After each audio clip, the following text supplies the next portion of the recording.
नमस्कार, मैं रवीश कुमार। इस देश में कोई भी सरकारी भर्ती परीक्षा ईमानदारी और समय से हो जाए, इसकी चिंता सरकार को है, ना देश की जनता को है। राजनीति झूठ और सांप्रदायिकता की पटरी पर तेज गति से दौड़ी चली जा रही है। विरोधियों की भी सारी ऊर्जा इसी के मुकाबले में खर्च हो रही है। कहीं भी नई और ईमानदार व्यवस्थाओं का निर्माण नहीं हो रहा है। अहमदाबाद में नरेंद्र मोदी क्रिकेट स्टेडियम में प्रधानमंत्री नरेंद्र मोदी को नरेंद्र मोदी की तस्वीर दी गई। इस बात का कुछ लोग मजाक उड़ा रहे हैं और ज़्यादातर लोग इसे सामान्य समझकर स्वीकार कर रहे हैं। ये वही लोग हैं जिन्हें इस बात से ऐतराज़ नहीं कि इस देश में किसी के भी राज्य में, बीजेपी की सरकारों के राज्य में भी कोई भी सरकारी भर्ती परीक्षा ईमानदारी से संपन्न नहीं हो रही है। सब हंसी मजाक के लम्हे खोजने में लगे हैं। उधर जम्मू कश्मीर में अनगिनत नौजवान सड़कों पर उतरे हैं कि सरकारी भर्ती की परीक्षा का काम एक ऐसी कंपनी को क्यों दिया गया जो ब्लैक लिस्टेड की गई है। जम्मू में छात्रों के इस प्रदर्शन पर देश की नज़र कैसे जाएगी। देश अब ऐसी खबरों की बात नहीं करता, मगर जैसे ही अपने पर आती है, बात करने वालों को गाली देने लगता है कि आप चुप क्यों हैं। जम्मू कश्मीर के सभी विरोधी दल के नेताओं ने ट्विटर पर इस प्रदर्शन में उठ रही आवाज़ का समर्थन किया है। महबूबा मुफ्ती, उमर अब्दुल्ला से लेकर गुलाम नबी आज़ाद तक सबने ब्लैक लिस्टेड कंपनी से परीक्षा कराए जाने की आलोचना की है। मीडिया में छपी खबरों से जानकारी मिलती है कि JKSSB और मेरिटार्क नाम की कंपनी ने 3 परीक्षाओं का आयोजन करवाया। रद्द हो जाने के बाद जब परीक्षाओं को फिर से करवाने की बारी आती है तो JKSSB एपटेक नाम की कंपनी को टेंडर देता है। नवंबर 2022 की बात है। इस कंपनी पर और अन्य लोगों पर भी फरवरी 2018 में Uttar Pradesh power corporation limited के जूनियर इंजीनियर की भर्ती में धांधली का इल्जाम लगा था और मार्च 2018 में एपटेक को ब्लैक लिस्ट कर दिया गया। छात्र जब इस मामले को लेकर कोर्ट पहुंचे तो दिसंबर 2022 में जम्मू कश्मीर और लद्दाख हाईकोर्ट ने जूनियर इंजीनियर और सब इंस्पेक्टर की भर्ती प्रक्रिया पर रोक लगा दी।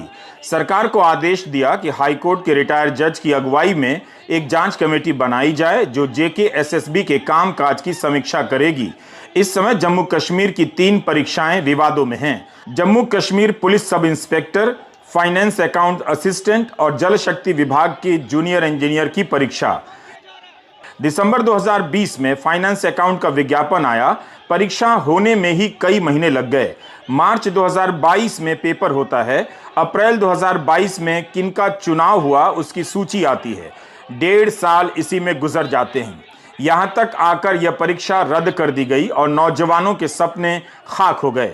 ये तीनों ही परीक्षाएं घोटाले का शिकार होती हैं और जांच का काम CBI को दिया जाता है। 100 जगह छापे पड़ने के बाद भी यह जांच अभी अंजाम पर नहीं पहुंची है। जम्मू कश्मीर में दिसंबर 2021 में सब इंस्पेक्टर की परीक्षा हुई थी।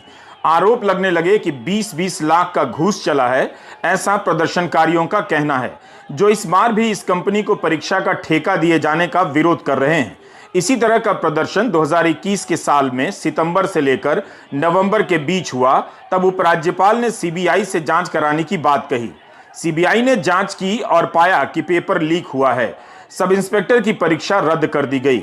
जाहिर है ऐसी स्थिति में परीक्षा आयोग और परीक्षा कराने वाली किसी भी कंपनी के लिए भरोसा हासिल करना आसान नहीं होगा। अगर ब्लैक लिस्टेड कंपनी को परीक्षा कराने का काम दिया जाता है और यह बात सही है तो सरकार को एक्शन लेना चाहिए। अगर इन घटनाओं के बाद इन परीक्षाओं में जांच हुई होती, जांच के बाद कार्रवाई हुई होती और उसके बाद परीक्षाओं के नए आयोजन में पारदर्शिता बरती गई होती, छात्रों से बेहतर संवाद किया गया होता, तो आज जम्मू कश्मीर के छात्र सड़क पर नहीं उतरे होते। वे पुलिस का मुकाबला नहीं कर रहे होते या पुलिस उनसे मुकाबला नहीं कर रही होती। उन छात्रों की सारी चिंताएं इसी में जा रही हैं कि परीक्षा कराने वाली कंपनी ईमानदार प्रतीत नहीं होती है तो क्या इस बार भी उनके जीवन से खिलवाड़ होगा। ये काम सिर्फ जम्मू कश्मीर में नहीं हो रहा, गुजरात में भी है, अरुणाचल प्रदेश में भी है, उत्तराखंड की खबरों के बारे में भी हमने अपने वीडियो में आपको बताया है और बिहार से लेकर राजस्थान, मध्य प्रदेश से भी तमाम ऐसी खबरें आती रहती हैं। गुजरात में हाल के दिनों में पंचायत जूनियर क्लर्क की परीक्षा में 9 लाख छात्र बैठने वाले थे। परीक्षा की तैयारी कर रहे थे, अपने सपने संजो रहे थे, लेकिन खबर आती है कि पेपर लीक हो गया, परीक्षा रद्द कर दी गई। दिसंबर 2022 में गुजरात राज्य लॉ कमीशन ने राज्य में पेपर लीक के मामले को लेकर अलग से कानून बनाने का सुझाव दिया है। उत्तराखंड में इस तरह का एक कानून भी बना है कि जो भी चोरी करते हुए पकड़ा गया या नकल कराएगा, उसके खिलाफ सख्त कार्रवाई होगी और कई वर्षों तक की जेल की सज़ा होगी। तो अब इन रास्तों से इन परीक्षाओं को विश्वसनीय बनाने की कोशिश हो रही है, लेकिन इसके बाद भी लोगों का भरोसा इन आयोगों और परीक्षा के आयोजनों को लेकर नहीं हो रहा है। ऐसे मामलों की तादाद बहुत ज़्यादा है, बार बार पेपर लीक हो रहे हैं, गुजरात लॉ कमीशन ने कहा है। यही स्थिति जम्मू कश्मीर में नजर आ रही है। परीक्षाओं में चोरी रुक नहीं रही है, जाहिर है छात्र सड़क पर उतरेंगे। गोदी मीडिया का एक एंकर सरकारी नौकरी की चाह रखने वाले नौजवानों का मजाक उड़ाता है। धर्म के आधार पर नफरत करने वाले भारत के युवाओं को यह बात बुरी भी नहीं लगती। वह एंकर बोलता रहा कि देश में ऐसे युवा कम हैं जिनके पास हुनर है, प्रतिभा है। यही वजह है कि सरकारी नौकरियों के लिए लंबी लाइनें लगती हैं, जिसमें किसी भी प्रकार के कौशल या हुनर की आवश्यकता नहीं होती। मगर ये नौजवान इसलिए सड़क पर हैं कि इनकी परीक्षा में धांधली हुई है, पेपर लीक हुआ है, घूस देकर नौकरियां होती हैं। वे सरकारी सिस्टम के इस घातक हुनर से नाराज हैं। पिछले साल दिसंबर में जम्मू कश्मीर हाई कोर्ट ने तो यह भी कहा कि जम्मू और कश्मीर सेवा चयन बोर्ड अपनी करतूतों से लोगों में भरोसा नहीं बना पा रहा है। तो यह अकुशल नौजवानों और केवल सरकारी नौकरी की चाह रखने वाले नौजवान नहीं हैं, बल्कि सड़क पर इसलिए उतरे हैं कि सरकार एक परीक्षा भी बिना लीक और घूस के नहीं करा पाती है। यह विरोध सरकार की अकुशलता के खिलाफ है। हमारी यह त्वरित टिप्पणी है मीडिया रिपोर्ट के आधार पर। जम्मू कश्मीर के छात्र सड़कों पर जब उतरे तो लगातार फ़ोन करने लगे कि हमारी आवाज़ नहीं उठाई जा रही है। इस तरह के फ़ोन हमें दूसरे राज्यों से भी आते हैं, मगर संसाधनों की कमी और कई बार संपूर्ण जानकारी ना होने के कारण हमें ऐसे रिपोर्ट को हाथ लगाने से कई बार सोचना पड़ता है उससे पहले, क्योंकि एक गलती से भी सरकार को यह मौका मिल जाएगा कि इस चैनल को किस तरह से बंद कर दिया जाए। तो हमने त्वरित टिप्पणी के लिए मीडिया रिपोर्ट का सहारा लिया और देखने की कोशिश की कि जिस कंपनी को लेकर विवाद हो रहे हैं, एप्टेक कंपनी को लेकर, क्या उसके कोई बयान मीडिया में छपे हैं। हमें नहीं मिले, हो सकता है कहीं छपे हों, पर हमारी नज़र में एप्टेक कंपनी का कोई बयान नज़र नहीं आया। एप्टेक कंपनी को अपना पक्ष साफ करना चाहिए। आपको याद होगा कि पिछले वर्ष केंद्रीय विश्वविद्यालयों के लिए एक केंद्रीय परीक्षा का आयोजन कराया गया। उस परीक्षा के होने में भी कितनी देरी हुई, यहाँ तक कि दिल्ली विश्वविद्यालय में प्रथम वर्ष का सत्र पहली बार शायद उसके इतिहास में इतनी देरी से शुरू हुआ, कई महीनों की देरी हो गई। दिल्ली हाई कोर्ट ने, इंडियन एक्सप्रेस की यह खबर है और मैं पढ़कर बता रहा हूं कि दिल्ली हाई कोर्ट ने इस कंपनी पर 10 लाख का जुर्माना लगाया था। क्या इसी कंपनी को जम्मू कश्मीर में परीक्षा कराने का ठेका दिया गया है? क्या यह बात सही है कि यूपी सरकार ने इस कंपनी को ब्लैकलिस्ट किया है? अगर यह बात सही है, तब फिर जम्मू कश्मीर परीक्षा आयोग JKSSB ने इस कंपनी को परीक्षा कराने का काम क्यों सौंपा है? अगर यह बात सही है, तो क्या छात्रों की बात जायज़ नहीं है कि एक ऐसी कंपनी को यह काम दिया जाए जो पाक साफ हो, जिस पर किसी प्रकार का दाग ना हो और आयोजन के स्तर पर ही छात्र संदेह ना करे? इसीलिए जम्मू कश्मीर के छात्र सड़कों पर उतरे और पुलिस का सामना करते रहे। जम्मू कश्मीर के छात्रों की यही मांग है कि इस कंपनी से पेपर ना करवाए जाएं। लाइव लॉ ने एक विस्तृत रिपोर्ट में लिखा है कि अपनी याचिका में छात्रों ने मांग की कि परीक्षा करवाने का काम किसी और एजेंसी को दिया जाए जो ब्लैक लिस्टेड ना हो। यह भी कहा कि JKSSB ने पहली बार टेंडर उस एजेंसी को नहीं दिया जिसने बिडिंग जीती थी, पर मेरिट्रैक नाम की कंपनी को दिया, जिसने अपने दस्तावेजों में खुद को साफ साफ ब्लैक लिस्टेड बताया हुआ है। एक ब्लैक लिस्टेड कंपनी से 3 पेपर में धांधली की जांच चल रही है और उसी समय JKSSB एक अन्य ब्लैक लिस्टेड कंपनी एप्टेक को फिर से पेपर करवाने का जिम्मा सौंपता है। इस मामले में जस्टिस वसीम सादिक नागराल की बेंच ने कहा है कि एप्टेक की CBI जांच चल रही है, मगर JKSSB ने एप्टेक को फायदा दिलाने के लिए टेंडर देने की नई प्रक्रिया शुरू कर दी, जिसमें नियमों को बदला गया और जिसका लाभ सीधे सीधे एप्टेक को मिला। ये बदलाव क्यों किए गए, इसके कारणों को लेकर कोई स्पष्टता नहीं है। जस्टिस नगराल ने कहा कि एक बेहद दुर्लभ केस है। यह भी कहा कि Jammu Kashmir service selection board, जो कि जम्मू कश्मीर की एक प्रीमियर एजेंसी है, इस तरह से काम कर रही है। कोर्ट ने अपने फैसले में कहा कि एसएसबी द्वारा एक ब्लैक लिस्टेड कंपनी को टेंडर दिया जाना एजेंसी को लेकर विश्वास कायम नहीं करता है। यह पूरी जानकारी हमने लाइव लॉ की रिपोर्टिंग के आधार पर दी है। अब एक एग्जाम कैलेंडर निकला है जिसमें एबटेक ही पेपर करवा रही है। इस कारण से छात्र फिर से सड़कों पर उतर गए हैं। स्क्रोल की यह रिपोर्ट बताती है कि सुदूर अरुणाचल प्रदेश के छात्र भी इस पीड़ा से गुजर रहे हैं। ईटानगर में Arunachal Pradesh public service commission के पेपर लीक होने को लेकर प्रदर्शन चल रहा था।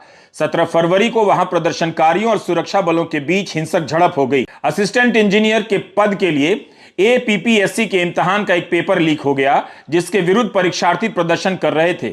इसके अलावा छात्र शांतनु दयाल को APPSC अध्यक्ष बनाए जाने का भी विरोध कर रहे थे।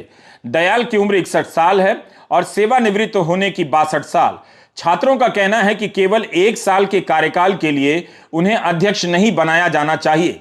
इस प्रदर्शन की अगुवाई pan Arunachal joint steering committee कर रही है। 17 फरवरी के दिन प्रदर्शनकारियों ने 12 घंटे के बंद का आह्वान किया था, जिसके चलते ईटानगर में बाजार, बैंक, शैक्षणिक संस्थान, सरकारी निजी कार्यालय आदि बंद रहे। धारा 144 के लागू होने के बावजूद बहुत सारे युवकों ने सड़कों पर प्रदर्शन किया और राज्य सरकार के खिलाफ नारेबाजी की। इनकी मांग यह भी थी कि राज्य की सभी भर्ती परीक्षा UPSC द्वारा कराई जाए, पेपर लीक पर 3 सदस्यों की रिपोर्ट सार्वजनिक की जाए और आयोग में तैनात राज्य सरकार के 3 अफसरों को पद से हटा दिया जाए। यही नहीं, सभी प्रभावित परीक्षार्थियों को 5 लाख रुपए का मुआवजा दिया जाए। हिंसा हो जाने के बाद राज्य कैबिनेट ने दयाल और अन्य अफसरों की शपथ ग्रहण समारोह का कार्यक्रम टाल दिया। छात्रों की यह पहले से मांग थी कि उनका शपथ ग्रहण समारोह टाल दिया जाए। अरुणाचल प्रदेश सरकार ने बताया है कि 2014 से लेकर 22 के बीच, ध्यान से सुनिए, अरुणाचल प्रदेश सर्विस कमीशन के सभी सचिवों और अधिकारियों के खिलाफ जांच हो रही है। बताइए, इतने लंबे समय तक घोटाले और घपले चले जा रहे हैं, मगर इन चिंताओं को कभी आप प्रधानमंत्री के भाषण में नहीं देखेंगे। इन चिंताओं को आप कभी भी अमित शाह के भाषण में नहीं देखेंगे। हमेशा पूर्वोत्तर में उनकी सक्रियता, पूर्वोत्तर के प्रति उनका प्यार, इन्हीं सब बातों पर जोर होता है। लेकिन ये कैसा प्यार है कि अरुणाचल में एक परीक्षा का आयोजन या किसी भी परीक्षा के आयोजन में इस तरह के संदेह होते हैं और राज्य सरकार ये कह रही है कि 2014 से 22 के बीच सर्विस कमीशन के जितने भी सचिव रहे हैं और अधिकारी रहे हैं, उनके खिलाफ जांच हो रही है। मीडिया रिपोर्ट के अनुसार 41 सरकारी अफसरों की गिरफ्तारी हो चुकी है अरुणाचल प्रदेश में। ये हालत है। यही हाल जम्मू कश्मीर में जो CBI की रिपोर्ट आई है, जो तमाम मीडिया रिपोर्ट है, इसमें कई प्रकार के अफसरों की भूमिका मीडिया रिपोर्ट में उनका उल्लेख किया गया है। तो उत्तराखंड हो, गुजरात हो, जम्मू कश्मीर हो या फिर मध्य प्रदेश हो या अरुणाचल प्रदेश हो, बताइए कौन सा ऐसा राज्य बचा है जहां पर छात्रों के साथ इस तरह की हरकत नहीं हो रही है। और गोदी मीडिया के एंकरों को खड़ा करके लोगों को ये उपदेश दिलाया जा रहा है कि ये जो सरकारी भर्ती परीक्षाओं के लिए लाइन में लगे हैं हमारे नौजवान, वो नकारे लोग हैं, इनके पास किसी प्रकार का हुनर नहीं है, इसलिए वो ज़्यादा सैलरी वाली नौकरी के लिए लाइन में लगे हैं। क्या आप जानते हैं, वाकई आप ये मानते हैं कि सरकारी नौकरियों में जो सैलरी है वो प्राइवेट से बहुत ज़्यादा है? किसी किसी पद पर तो हो सकता है, लेकिन सामान्य तौर पर जो प्राइवेट सेक्टर की सैलरी है वो सरकारी नौकरी की सैलरी से कहीं ज़्यादा है। लेकिन चूंकि ये एंकर जान गए हैं कि अब जनता के पास दिमाग नाम की चीज़ नहीं बची है, तो उसे नरेंद्र मोदी के नाम पर कुछ भी समझाया जा सकता है और वो समझने के लिए तैयार है, हाँ में हाँ मिलाने लगती है। नौजवानों को भी समझना होगा कि इन प्रदर्शनों से वे अपने लिए बहुत ज़्यादा हासिल नहीं कर सकते हैं। ज़्यादा से ज़्यादा वे एक परीक्षा की तारीख हासिल कर सकते हैं। ईमानदार व्यवस्था उनके पास नहीं आएगी। उन्हें अभी धर्म और सांप्रदायिकता और धर्म के नाम पर दूसरे धर्म से नफरत की राजनीति की चपेट में अभी लंबे समय तक रहना है।